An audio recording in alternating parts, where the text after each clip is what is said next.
I am Rajesh Dubey, MSc TET. Today we read about problems on quadrilaterals. तो problems of quadrilaterals आज हम लोग पढ़ेंगे, उसके बारे में जानेंगे।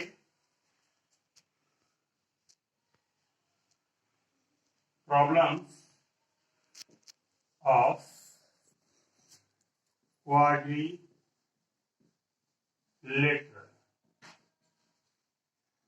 जो समस्याएं होती हैं, सवाल आते हैं क्वाड्रिलेटरल पे, चतुर्भुज पे, वो किस प्रकार के आते हैं उसके बारे में हम लोग आज पढ़ेंगे। लेकिन इस बात को शुरू करने से पहले एक बात आपको बता दें कि जिन लोगों ने अभी चैनल को सब्सक्राइब नहीं किया है और उनको पढ़ने की आगे इच्छा है, सीखने की इच्छा है, वो निश्चित रूप से सब्सक्राइब करके बेल आइकन दबा दें, जिससे कि हमारा भी मनोबल पढ़ाने का बढ़ेगा और आप भी क्या कहते हैं कि पढ़ के कुछ सीख सकते हैं। अगर कोई बात ऐसी समझ में आती है जो आपको नहीं समझ में आती है तो कमेंट बॉक्स में जाके कमेंट करना न भूलें। वीडियो देखें, कमेंट करना न भूलें और मैथ के वीडियो को लास्ट तक देखने का प्रयास करें। तो फर्स्ट प्रॉब्लम हम लेते हैं यहाँ पे। जो हमारा फर्स्ट प्रॉब्लम है, ये दे रखा है पैरेललोग्राम पे। ये एक पैरेललोग्राम है और इसमें विभिन्न एंगल्स दिए गए हैं।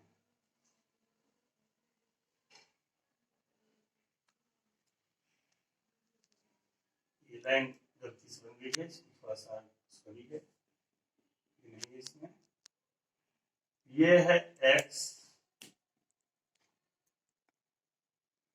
ये है 40 डिग्री, ये है y और ये है z, ये है 70 डिग्री।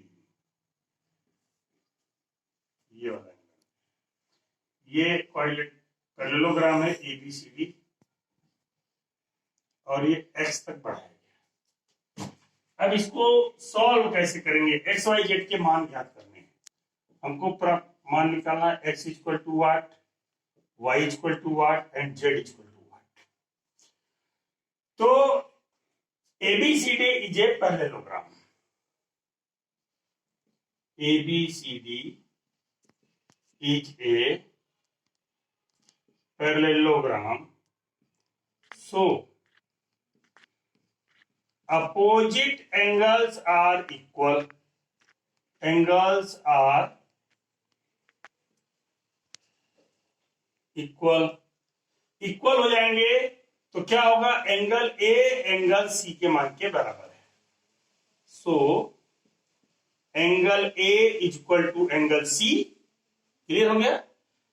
अगर एबीसीडी समानांतर चतुर्भुज है तो उसके सम्मुख कोण, अपोजिट एंगल माने सम्मुख, जो एक दूसरे की ओर मुंह करके बैठे हों, सम्मुख कोण के मान आपस में क्या होते हैं? बराबर होते हैं। तो एंगल ए का मान एंगल सी के बराबर हो गया, इसलिए क्या हो जाएगा? Angle C is equal to X degree. X degree हो गया। अब हमको कैसे पता चलेगा कि नेक्स्ट एंगल का मान क्या है? एंगल DCB, मतलब DCB मतलब ये वाला angle, plus angle BCX, BCX माने ये वाला angle BCX equal to 180 degree.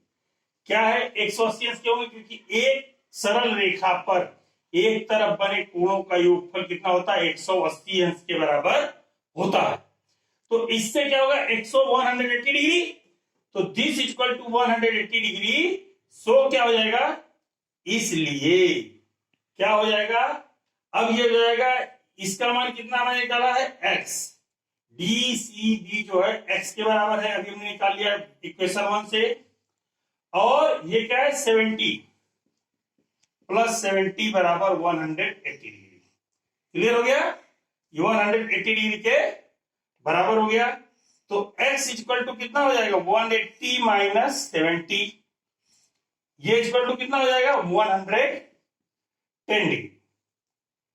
कितना हो जाएगा 110 डिग्री ये हो जाएगा। कितना हो जाएगा बाबू 110 डिग्री। तो इसकी वैल्यू हो गई 110 डिग्री। अगेन एंगल जेड और वाई को हमको निकालना है। तो हमको क्या मालूम है, ये मालूम है कि AD parallel BC and DB is a transversal. ठीक है, एडी पैरेलल बीसी कहेंगे AD parallel BC, DB is a transversal and DB is a transversal. DB क्या है, ट्रांसवर्सल तिर्यक रेखा है। ये रेखा इस रेखा के समानांतर, ध्यान से देखा, ये इसकी तिर्यक रेखा है। तो क्या होगा, अल्टरनेट एंगल, मतलब ये वाला एंगल इस वाले एंगल के मान के बराबर होगा। किससे बराबर होगा, ये वाला एंगल इस वाले एंगल के मान के बराबर होगा। So alternate angle are equal, alternate angles are equal. Alternate angle equal हो गए, तो अल्टरनेट एंगल इक्वल होने से क्या होगा, ये बात हमको समझना है। तो जब अल्टरनेट एंगल इक्वल होगा तो angle ADB, angle ADB is equal to angle DBC, DBC. इस पे थोड़ा सा ध्यान दें, ब्लैक बोर्ड की तरफ दें। एंगल डीबीसी, तो क्या हो जाएगा, एंगल डीबीसी इक्वल टू हो जाएगा 40 डिग्री। ये 40 डिग्री, तो ये भी कितना हो गया, वाई का मान कितना आ गया, this equal to also 40 degree. X की वैल्यू हमने निकाल ली इक्वल टू 110 डिग्री। अब क्या होगा, अब आते हैं एक्सटीरियर एंगल पे। In triangle DBC angle CDB, CDB plus angle DBC, DBC equal to कितना, इसकी वैल्यू हो जाएगी एंगल बीसीएक्स, एंगल बीसीएक्स के बराबर हो जाएगी। एंगल बीसीएक्स के बराबर हो गई, तो इसका मतलब हुआ कि इसमें एंगल का मान कितना हो जाएगा, ये एंगल हो जाएगा, इसका मान हमको मालूम है जेड, करा है जेड प्लस वाई बराबर ये एक्सटीरियर एंगल 70 डिग्री। तो वाई इक्वल टू हो जाएगा, वाई के वैल्यू मालूम है, जेड के वैल्यू निकालना था, तो जेड बराबर हो जाएगा 70 माइनस 40 इक्वल टू 30।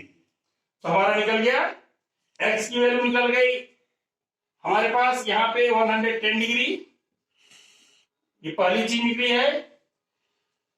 फिर दूसरी चीज हमारी निकली है, यहां पे निकली है वाई की वैल्यू डीबीसी, डीबीसी डीबी, ये जो है वाई की वैल्यू थी, वाई बराबर 40 डिग्री, ये नंबर दूसरी वैल्यू आ गई हमारी, और ये हमारी तीसरी वैल्यू निकल गई। सारी आंसर निकल गए, और हम इसको क्या कर सकते हैं, इजी वे में लगा सकते हैं। नेक्स्ट क्वेश्चन हमारा है पैरेललोग्राम से रिलेटेड, वो भी इसी के नियम पे ही आधारित है, जिसको कि हमको सीखना है।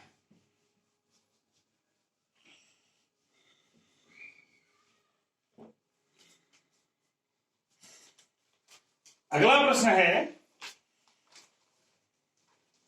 एक पैरेललोग्राम दिया गया है, ये पैरेललोग्राम है ए बी सी डी, इसके दो डायगोनल्स हैं जो ओ पे इंटरसेक्ट कर रहे हैं। इधर की साइड दी है x प्लस 7, ये साइड दी है 20, ये दिया है x प्लस वाई, और ये साइड दिया है 16। तो हमको क्या मालूम है, यहां पे पैरेललोग्राम की कौन सी प्रॉपर्टी यूज की जाएगी, कि in a parallelogram diagonal bisect each other. Parallelogram में समानांतर चतुर्भुज में विकर्ण एक दूसरे को समद्विभाजित करते हैं। ठीक है, in a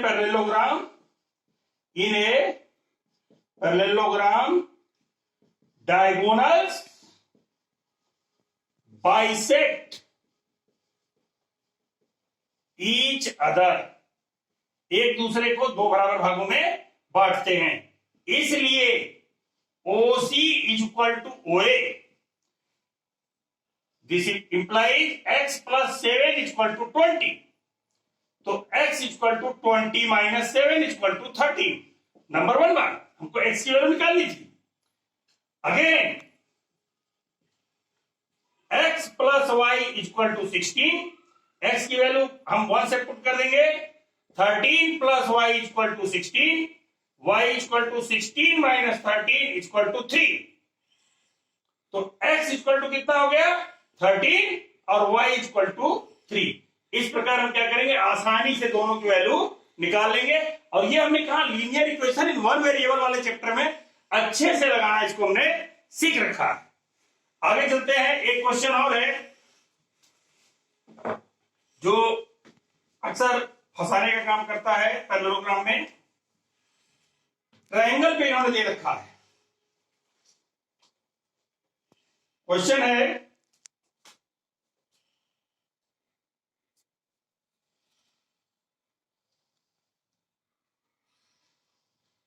property triangle use की गई है इसमें,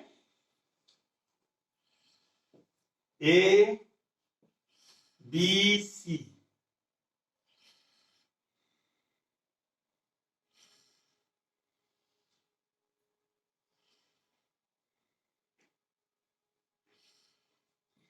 डी ई एफ, और साइड्स दे रखा है 17, 18 और 19 centimetre. 17 centimetre A B, BC जो है 18 सेंटीमीटर,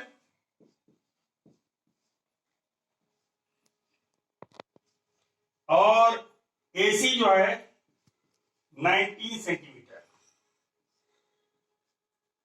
पूछा गया है perimeter of triangle, perimeter of triangle DEF बराबर क्या होगा। तो हमको एक बात बता देना चाहते हैं आपको कि आपको एक नियम याद होगा कि किसी भी ट्रायंगल में उसके मध्य बिंदु को मिलाने वाली रेखा, मिड पॉइंट थ्योरम हम एक बता रहे हैं कि अगर मध्य बिंदु को मिलाने वाली रेखा क्या करेगी, जो तीसरी भुजा होगी उसके पैरेलल होगी और उसकी हाफ होगी। ठीक है, in a triangle line joining midpoints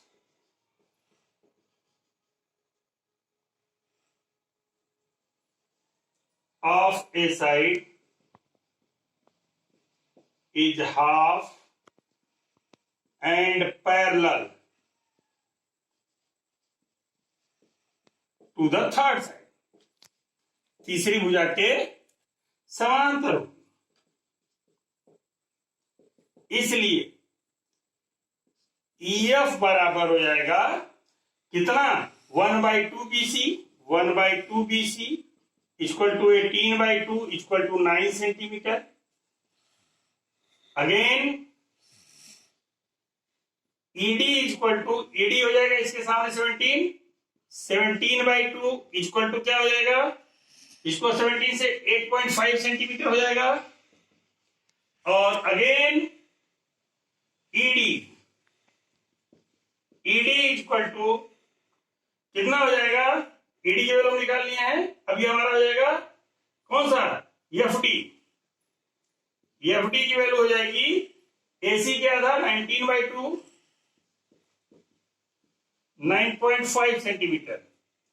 so perimeter हो जाएगा, perimeter equal to 9 plus 8.5 plus 9.5 this equal to क्या हो जाएगा, ये जो होगा पेरीमीटर, तीनों को अगर जोड़ दिया जाए तो 5.5 मिल गया, 9 हो जाएगा, 9 and 18 27 सेंटीमीटर इसका पेरीमीटर आ जाएगा।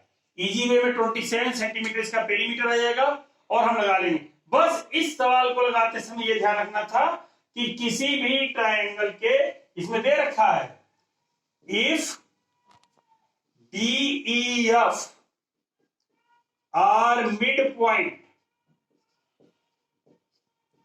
ऑफ BC, AC, AB इसके मिड पॉइंट है।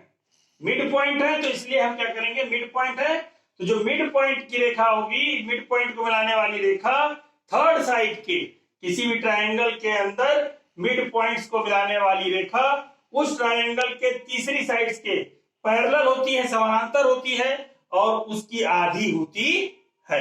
ये बात ध्यान रखेंगे और ये सवाल हमारा क्या हो जाएगा, लग जाएगा। एक सवाल और है, उसको थोड़ा सा गंभीरता से आप लोग समझिएगा। नेक्स्ट क्वेश्चन,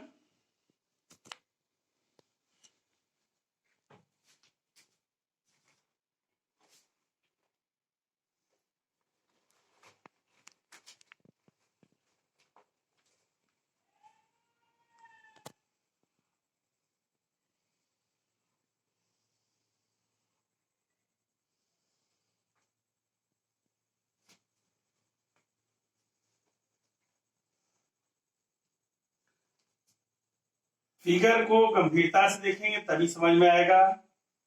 ये एक पैरेललोग्राम बना है और एक पैरेललोग्राम इसके सीध में बना है ऐसे, और इसके मांस रखे गए हैं AB, एक पैरेललोग्राम ये है ABCD और दूसरा है EFGH।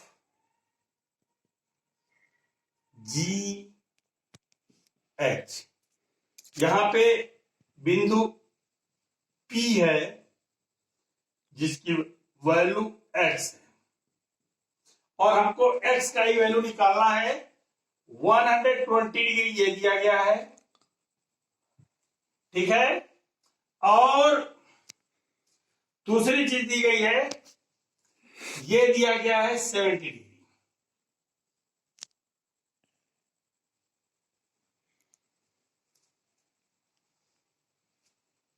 सबको समझ में आ गया होगा। ये सवाल कई तरह से लग सकता है, लेकिन आपको जो सुविधा लगे लगाइएगा। मैं एक तरह से इसको बता रहा हूं, इसको गंभीरता से देखिए। पहले हम इसको लेके चलेंगे, इस पैरेललोग्राम को लेके चलेंगे। इन पैरेललोग्राम ABCD, इन पैरेललोग्राम ABCD हमको क्या मालूम है, अपोजिट एंगल आपस में बराबर होते हैं, ठीक है। तो अपोजिट एंगल बराबर करने के लिए हम क्या करेंगे, अब देखिए अपोजिट एंगल्स आर इक्वल, यहां लिख देंगे अपोजिट एंगल्स आर इक्वल। तो अपोजिट एंगल इक्वल होने से क्या हो जाएगा, ये 120 तो ये भी कितना हो जाएगा 120 डिग्री, ठीक है। ये क्या हो जाएगा, ये 120 तो ये भी क्या हो जाएगा 120 डिग्री हो जाएगा। तो ये हो जाएगा एंगल DAB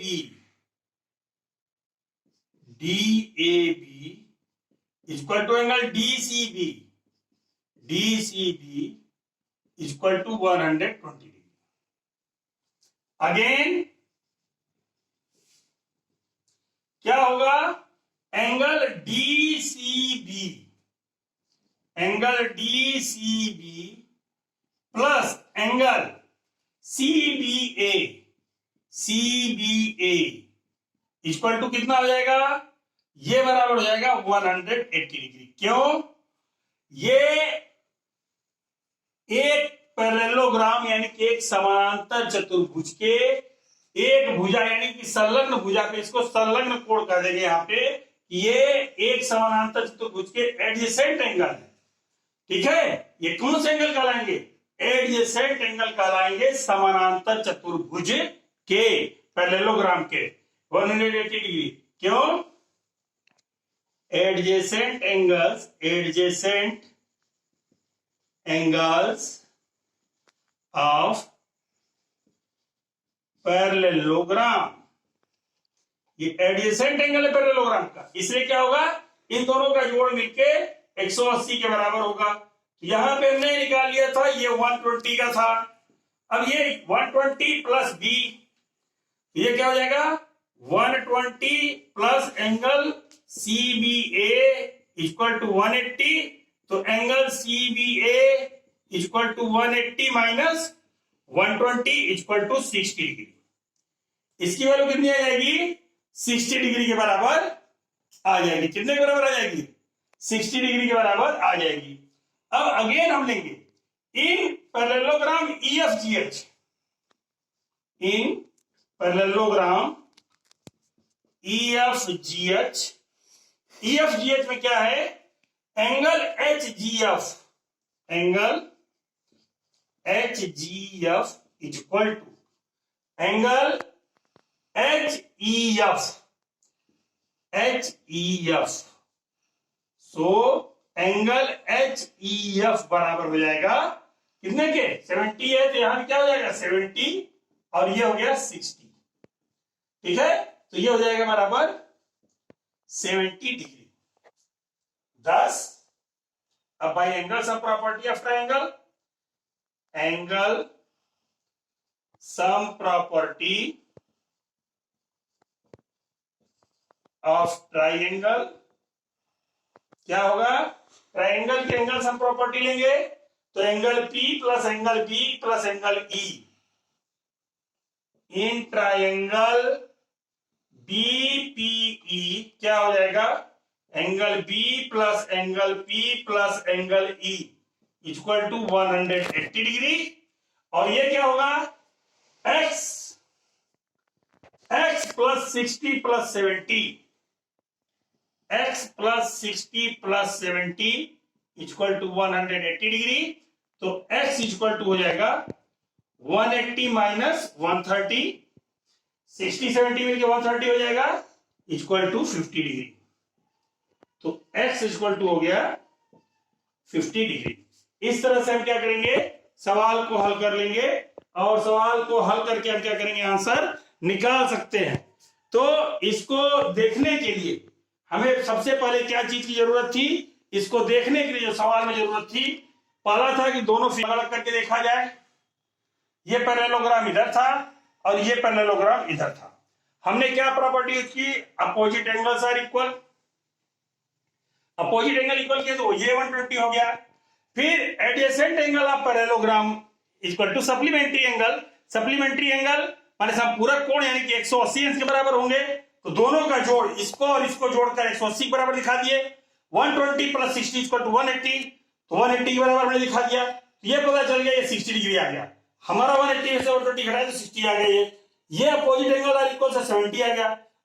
ट्रायंगल की प्रॉपर्टी हमने यहां पे उपयोग की। ये ट्रायंगल था मेरा PBE इज ए ट्रायंगल, तो ये 70 डिग्री हुआ, ये 60 डिग्री हुआ, तो हमको एंगल सम प्रॉपर्टी से ये x की वैल्यू कितनी आ गई, 30 डिग्री आ गई ऑटोमेटिक। यहाँ पे नहीं, सॉरी 30 नहीं 50 डिग्री आ जाएगी, 50 आई हम लोग की, तो 50 डिग्री आ गई। क्यों आ गई, क्योंकि यहाँ पे एंगल सम प्रॉपर्टी का हमने उपयोग किया, क्योंकि त्रिभुज के तीनों अंतःकोणों का योगफल 180 अंश होता है।